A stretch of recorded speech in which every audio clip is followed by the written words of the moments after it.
As the sun came up in Japan Saturday, a clearer picture emerged of just how much damage was done by the magnitude 8.9 earthquake and tsunami that pounded the country less than a day earlier. Partially submerged buildings were surrounded by water and debris. Fires were still burning, and trapped residents were waiting to be rescued. The earthquake struck off Japan's northeastern shore, and it was the biggest ever recorded in the island nation. It ranked as the world's fifth largest earthquake since 1900. The death toll was in the hundreds, with hundreds more missing and more than 1,000 people injured. Police said 200 to 300 bodies were found along the coast in Sendai, the biggest city in the area.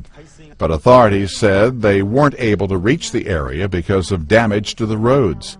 Japan declared its first ever states of emergency for 5 nuclear reactors at 2 different power plants after the units lost cooling ability in the aftermath of the earthquake.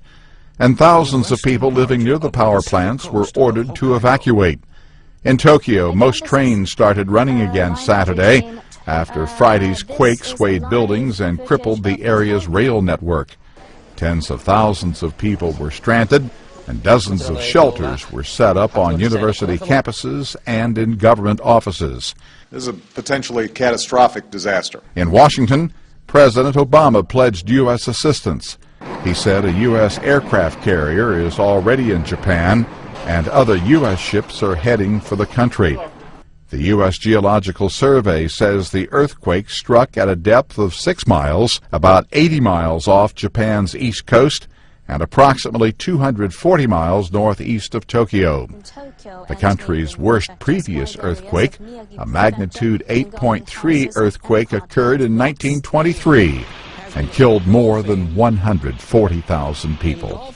Ross Simpson, The Associated Press.